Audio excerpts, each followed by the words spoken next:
Hello les accros de One Piece, c'est Silver et Copper. Bienvenue sur Raftelli, la chaîne dédiée à tout l'univers de One Piece. L'objectif des 30K arrive à grands pas et on vous remercie pour votre soutien. La grande flotte subit de grandes évolutions et plus tard, on fera en sorte de bien la structurer. Et forcément, ça vous impliquera. Donc n'hésitez pas à nous rejoindre pour faire partie de cette grande aventure. Ce n'est que le début et c'est aussi simple que l'abonnement les Nakama. Et puis c'est sûr, Google adore ça et ça nous aiderait à évoluer. Au début de la semaine, on vous a promis une vidéo spéciale pour le chapitre 1000. Et bien la voici. Et on vous avait aussi précisé qu'on prendrait 3 théories que vous avez laissées en commentaire. Vous les trouverez en fin de vidéo. Mais ce qui est certain, c'est que ce chapitre ne pourra en aucun cas être normal. Alors on va essayer de s'infiltrer dans le cerveau d'Oda et recouvrir toutes les possibilités. Allez, c'est parti! Théorie numéro 1. Une grande apparition.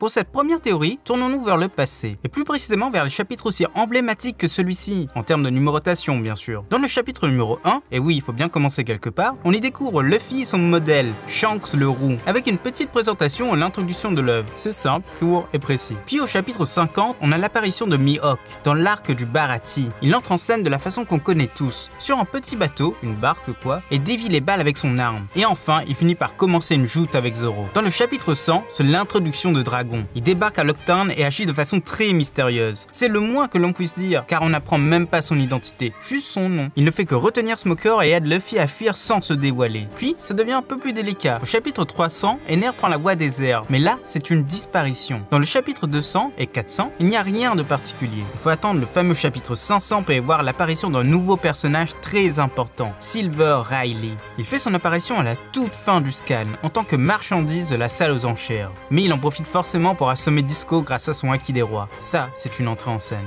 Par la suite, c'est assez nébuleux également, et on ne retiendra qu'un seul exemple. Au chapitre 800, c'est la création de la grande flotte de Luffy. Avec toutes ces infos, on est capable de retirer quelques observations de tout ça. Le plus souvent, on a le droit à une belle apparition, ou alors un événement sympathique qui est expliqué. Mais pour cette première théorie, concentrons-nous sur une apparition importante. Mais la vraie question, c'est quel personnage ce sera, et où va-t-il apparaître? Pour ça, on a deux possibilités. La première, la plus logique, ce serait Scopper Gaban, le troisième de l'équipage de Roger. Pourquoi logique? Eh bien il semble assez important quand même. Dans le flashback d'Oden, il est prêt à se battre aux côtés de Rayleigh. Et mieux, Roger dit explicitement que ce sont ses deux meilleurs hommes, les deux plus forts de l'équipage. On ne le voit donc pas mourir comme ça, et encore moins disparaître sans laisser de traces dans le manga. Ensuite, au tout début de la bataille, lors de l'arrivée de Marco, il ramène avec lui un personnage dont on voit la cape rayée. Or, nombre d'entre vous pensent que c'est Shiki, ça colle bien avec la cape, mais nous, on pense tout autrement. Ce personnage est apparu il y a très longtemps déjà, sur une des covers du manga. Il est de dos et il partage un verre de saké avec Crocus. Pourquoi cet ancien de l'équipage de Roger ferait ça avec Shiki? Vous le savez très bien, dans One Piece, échanger un verre d'alcool est très symbolique. Et on le fait pour sceller un nouveau lien, ou avec quelqu'un d'important. Crocus ne le ferait qu'avec un ancien compagnon de voyage. Autre possibilité pour ce personnage, ça en serait un qui n'a pas encore été introduit. Ça créerait beaucoup plus de suspense, mais là, c'est quasiment impossible de le deviner. Peut-être un autre pirate de l'ancienne génération. Après tout, il connaît Marco et semble connaître Oden. Et enfin, pourquoi pas une apparition de Vegapunk, le personnage le plus mystérieux actuellement. Tout le monde en parle, mais son visage reste toujours inconnu. D'ailleurs, on a fait une petite vidéo sur lui si vous voulez aller voir. C'est le plus grand inventeur de ce monde. Il comprend la génétique. Il a fait de Kuma un cyborg esclave. Et plus récemment, il a inventé quelque chose capable de remplacer les Shichibukai. On ne dit pas que c'est l'homme à la cape rayée, faites attention. On dit juste qu'il risque d'apparaître dans une autre zone du globe, avec une nouvelle intrigue. Voilà pour la première théorie. Théorie numéro 2, un monde chamboulé.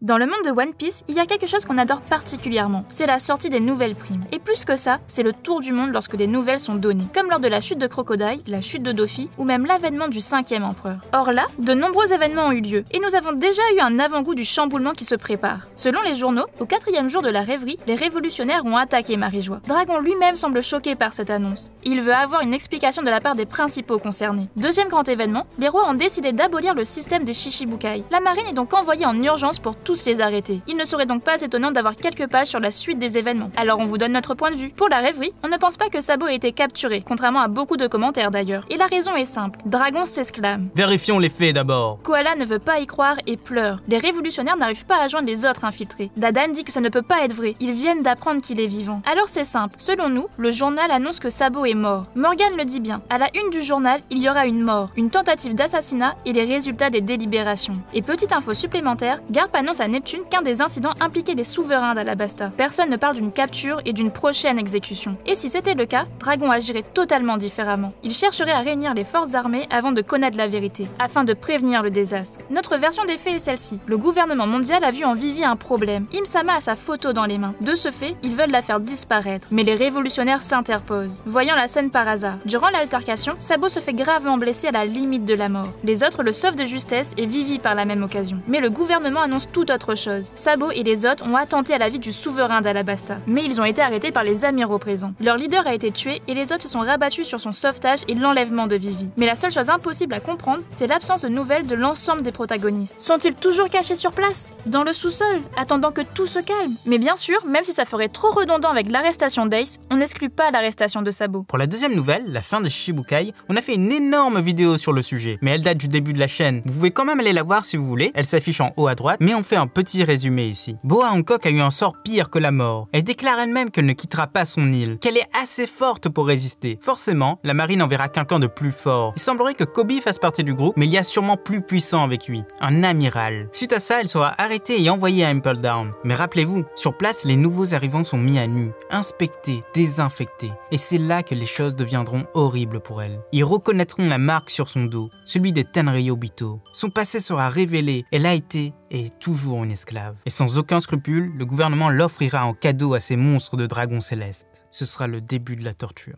Mihawk, le meilleur épéiste du monde, a forcément dû s'enfuir, et pour nous, il a rejoint Shanks. Kuma est sans doute toujours esclave des dragons célestes. Les révolutionnaires n'ont pas réussi à la sauver. Baggy a réussi à s'enfuir. Il le dit lui-même, il va laisser son équipage s'occuper de la marine et prendre la fuite, alors qu'il est et doit chercher le trésor du Captain John. Et enfin, pour Weeble, c'est différent. On est prêt à parier qu'il a Impel Down à l'heure actuelle. La dernière fois qu'on l'a vu, il était avec sa maman, et la marine les avait pris en étau. Mais une chose extérieure nous fait penser ça. Marco, lors de sa rencontre avec Neko, avait dit qu'il ne pouvait pas aller avec lui. Weeble risque de venir sur cette île. Il doit être là pour l'affronter. Or, il est arrivé à Onigashima. Ça veut dire que Weeble est hors d'état de nuire, donc enfermé par la marine. On le voit pas mourir en tout cas. Autre info qui pourrait être présentée dans ce scan, toujours en rapport avec les Shichibukai bien sûr, c'est la fameuse arme de Vegapunk qui les remplacera. On a une petite idée là-dessus, mais on en fera une grosse vidéo. Petit événement supplémentaire, Barbe Noire annonce qu'il se met en marche, qu'il ne veut pas laisser la marine s'emparer d'une chose, mais ce sera lui qui le fera. Et pour le coup, on pense à deux choses. Petit 1, le fait que Big Mom ait quitté son territoire avec une grande partie de son équipage fait que Whole Cake est sans défense. C'est peut-être le poneglyphe rouge que Barbe Noire veut aller voir. L'autre raison, ce serait en rapport avec Shanks. Il a annoncé vouloir affronter celui-ci lors de la guerre au sommet. Et comme l'œuvre est proche de la fin, ce serait peut-être le moment de leur bataille. Tellement de choses possibles, mais tous ne se passeront pas dans un seul scan. Théorie numéro 3, un éclairage sur le passé. Pour la théorie numéro 3, ce serait assez simple et plutôt intéressant. Un flashback sur les Rocks. Enfin, le début de ce flashback. Le fait que Big Mom et Kaido soient ensemble au sommet du crâne et en pleine guerre pourrait leur faire repenser à ce moment fatidique. Et dans celui-ci, on apprendrait la vérité sur God Valley, le secret qu'il renferme et les raisons de sa disparition. On y verrait un Goldie Roger jeune, un Garp surpuissant, un équipage de démons, ainsi que les raisons de la haine de Kaido envers Barbe Noire. Tellement de choses que ça risque de devenir le meilleur flashback. Sachant que dans le chapitre 999, on y apprend le nom du fruit de Kaido et comment il l'a obtenu. Théorie numéro 4, l'affrontement. Théorie qui coule de source, ce serait le début du combat tant attendu. Les supernovas face à Kaido, Big Mom. C'était déjà très compliqué quand Kaido était seul, mais là 2 Yonko sur un toit plus 5 supernovas qui arriveront bientôt, ça commence comme une blague et ça finira en massacre. Alors on a hâte de voir ça. Théorie numéro 5, une disparition. Et si cette fois, Oda nous réservait une chose bien plus macabre, une vraie disparition. Tout d'abord à Onigashima, la mort d'un fourreau rouge. D'ailleurs, si ce n'est pas le cas, Kaido serait bien faible. Mais aussi ailleurs dans le monde. Comme on l'a dit, Barbe Noire pourrait aller sur le territoire de Big Mom. Il semblerait que Katakuri soit sur place. Il faut bien quelqu'un pour garder les lieux. Et peut-être Crackers aussi. On ne les a pas vus sur Wano. Imaginez un seul instant Katakuri se battre de toutes ses forces, mais se heurtant à tout l'équipage adverse. Et enfin, rendre l'âme. Une autre possibilité, ce serait la mort de Shanks. Encore une fois, Barbe Noire pourrait se diriger vers lui et entamer une guerre, profitant que le monde entier soit absorbé par d'autres événements. La mort d'un empereur serait une grosse surprise, même si on n'y croit pas trop. Théorie numéro 6, le troll d'Oda. Et enfin, la dernière théorie, quoique peu probable, mais pas à exclure quand même, ce serait un troll d'Oda. Et s'il ne se passait rien de particulier, si rien ne se mettait en place, Oda aime bien les trolls. Faire croire quelque chose alors que ce n'est pas ça. Faire croire qu'un événement est important alors que c'est tout l'inverse. Ce serait pas drôle, mais ce serait possible. Et pour finir cette vidéo, voici les 3 théories que vous nous avez proposées et qu'on a adorées, même si elles peuvent être redondantes avec ce qu'on a dit plus haut. Premièrement, celle d'Arthur Adler. Oda va révéler le passé d'un personnage, Kaido, Rox, Roger ou Dragon. Ça peut carrément le faire, avec une sorte d'intro comme pour Kaido, ça serait sympa. Petit 2, théorie de Cellar. Je vois bien l'apparition d'un personnage avec un cache-œil, Rox dit Shebeck. Et c'est une très bonne remarque, on sait tous qu'Oda aime créer la surprise. Et pourquoi pas une aussi incroyable que celle-ci? On le verrait vieux, peut-être même emprisonné à Impel Down. Et enfin, troisième théorie proposée par Braco. Je pense qu'on va voir le flashback de Big Mom et Kaido sur l'équipage de Rox, avec des révélations sur Goldie Roger. Ça rejoint une de nos théories et ça serait vraiment sympa. Voilà, c'est déjà la fin de cette vidéo spéciale. On espère que ça vous a plu et on sera fixé très rapidement sur tout ça. Mais ce qui est certain, c'est qu'il faut s'abonner pour ne rien rater. Et surtout que ce sera un moment très historique pour tous les fans. C'était Silver et Copper pour After Lille. À bientôt les accros de One Piece.